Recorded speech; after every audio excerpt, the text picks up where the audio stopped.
the tips I have already showed about above, right?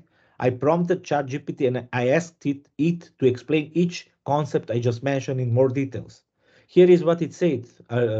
Read it loud, but this is very important. For zero-shot prompting, it is a zero-shot prompt scenario. You give the AI model a new task without any prior examples or context. It's like a cold call where the model relies solely on its pre-existing training. For example, you might ask, can you create a checklist of key metrics an early-stage startup CEO should track regularly? And this is a zero-shot prompt because it is a simple question without providing any context additional. And the answer is like this. So you got a very big number of checklist of key metrics, so 10 of them, right? From the other side, one-shot prompting. In this method, you provide an AI model with a single example of the task before asking it to perform the task. For example, here is an example of a successful elevator pitch, and here you specify the details about that example of elevator pitch. For example, our company X has developed a unique AI solution that can double the efficiency of logistic operation. We are seeking $2 million in funding to expand our market reach. Now, can you help create an elevator pitch for a startup offering an innovative renewable energy solution? So this is one-shot prompting where you specified one example, and based on that example, on the syntax and on the way how that one example was made, you are asking for a similar elevator pitch for another use case, innovative renewable energy solution. And it is like that. Now you will have a very good suggestion from ChatGPT, right? Next one is few shots prompting. Similar to one-shot prompting, but with multiple examples to better illustrate the task. This could look like here 3 examples of mission statements for successful tech startup. To make the world more open and connected by Facebook, to accelerate the advent of sustainable transport, Tesla, to organize world's information and make it universal, accessible, and useful. This is a Google. So you provided 3 examples, 3 statements from successful technical startups. Now, and you are asking next, now, can you help create a mission statement for an early stage startup focused on AI in healthcare? So taking context of those 3 examples, those are those few shots. It can be 3, 5, 4 more.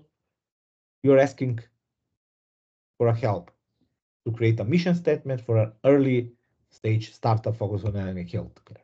And now you got very specific mission statement for the company called Medi AI, which is invented imagination of the ChatGPT.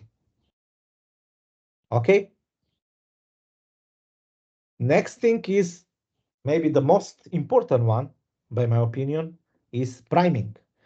Priming sets the stage by giving the AI model a specific role or background, helping generate more relevant responses. We saw before when we were trying to explain what Python means, then we gave a role to the AI, how to act in order to generate the response. This priming is a very important in a prompt engineering. For instance, imagine you are a successful entrepreneur who has launched multiple successful startups. Based on your experience, what are the most common pitfalls an early stage startup CEO should avoid? So here, the priming is that you are giving a role to the AI to be a successful entrepreneurship. And the answer is, of course, very specific. So there's the list of all the pitfalls that should one CEO of one startup should avoid, which are very convenient, right? Then you're using conversational context. If you're in a conversation with the AI, prior instructions are used as a context. This is very important, and I think all of us which are using ChatGPT are doing very commonly. For example, if you ask, what are some effective growth strategies for early stage startups? And you will get, I don't know, a list of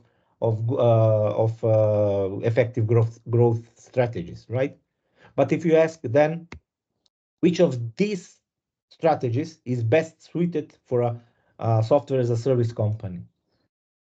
This word, this, if you ask for the first time, the AI does not know, didn't know what is meant by this. But if this question follows the first question, that is the conversational context. ChatGPT is using the previous context, the previous entities in the previous question, and previously listed strategies now are coming into this strategy. So from those 7, artificial intelligence are choosing only those which are best suited for services, software as a service company. So it means that you can use the previous context or from your previous question easily. ChatGPT can detect that and understand that context. That is why we have one session open for ChatGPT. That is always actually working, and you can access later. And the context of that session as a separate thread is always available. So you can ask something that you asked before, and the AI, the ChatGPT, will be aware of that. You don't need to ask again the same questions that you asked before. Okay, so my last slide is about the take-home messages. This is some actually advices that I would like to give you and your colleagues regarding how you can communicate and chat with AI. AI learns like we do. So AI, just as a humans learns to communicate by listening and practicing, artificial intelligence learns through exposure to vast amount of data and interaction. The more it experiences, so the more data is coming inside, the better and it gets at understanding and responding. So it means the models, the artificial intelligence model, are more diverse, more different data you're giving as a knowledge inside, the more the model will be effective in its responses. So it's the same if when someone asks you the joke, how many push-ups Chuck Norris can do? Of course, all of them, right? It is the same when you ask someone how many books ChatGPT has read. A lot of them, all of them almost, right? Everything which is on internet, Wikipedia, a lot of books, more than every human can do it by itself. Actually, we as a human can read, let's say, I don't know, 500,000 books, 1,000 books in the whole life. But that ChatGPT 1,000 is 0.001% of what ChatGPT is trained on. So this is a huge difference in scaling. So yes, AI learns through exposure of vast amounts of data that we as a humans are not able to do that. Artificial intelligence is everywhere. We must be aware that we are now living in a world of digital transformation where artificial intelligence is everywhere, simply everywhere. From your smartphone assistant to customer service chatbots and beyond, AI is becoming an integral part of how we interact with the technology daily, making our lives easier and more connected. Then precision matters. which is very important. The quality of an AI response heavily depends on how we clearly communicate all our needs. Precise and context-rich prompts lead to more accurate and useful responses from AI. As I explained before, you have to be your own prompt engineer. Prompt engineering is not a profession. Everybody of us who is using artificial intelligence is a prompt engineer. For you have to know how those models works, and with those tips and hints that I gave you for generating a good prompts, we are going to have a more quality AI responses that will be useful for our daily routines. That is very important. And please, and be precise, be get the context enough, provide more context, iterate and ask a lot, refine the answers, ask again, and that's how you can communicate with AI on a proper way. Ethics and responsibility is a crucial part. As we advance in our ability to create and interact with AI, we must also consider the ethical implications, including privacy, bias, and the impact of automation on employment. This is very important because prompt engineer AI is not it's by itself, for example, discriminatory or how to say bad in its answers, non-ethic, unresponsible, and so on. No, AI is responsible to that extent how responsible is the prompt engineering.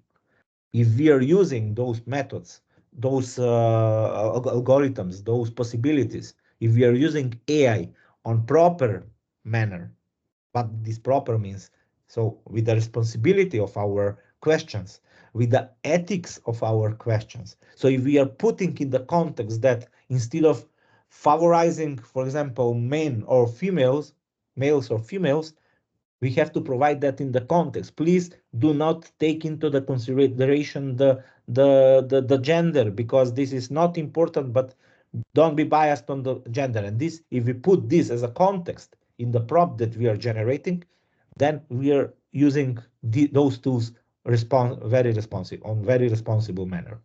This is very important. I think the most important take home message is this. Then the future is collaborative. The future of artificial intelligence is not about machines replacing humans. This is a myth. It's about AI enhancing human capabilities and enabling us to achieve more together than we could alone. This is very important because AI can give us an opportunity to collaborate between among all of us. Instead of having headaches, how can we solve something, or how can I proceed further by thinking alone? Okay, how can I do that? Now we are able with those methods to actually achieve the data that was provided by other groups, by other experts, by everyone actually in the world. And it means that we are using those AI tools, we are already collaborating. And the last one is stay curious and informed. The field of AI is rapidly evolving. Staying informed about AI developments can help us understand and shape how it impacts our world. So instead of only using ChatGPT, please take a time and be curious how the ChatGPT newer versions, what offer the newer versions. What does it mean? Try to understand how it works on behind. The process, the retrieval augmented generation, or RAG process that I explained before, is exactly that. All of us must know that everything on behind is a mathematics. So everything is in this vector embedding space. Everything happen. How AI know what I ask and giving me a proper answer is by searching a similar product, similar vectors in the vector space. That is how. The vectors with, for example, 2000 dimensions in the vector space can be can be very close to each other, or can be very far away from each other. For example, if I mention Rome and Sarajevo as a capitals, as a capital city, they will be very close in the dimension of capitals, right? But if I mention Sarajevo and Rome in terms of tennis tournament, they will be far away because there is no tennis tournament, established tennis tournament in Sarajevo, right? Although I'm mentioning two entities, Sarajevo, two cities, Sarajevo and Rome, it is very important the context based on which I mentioned those two entities. One context is one dimension in that vector.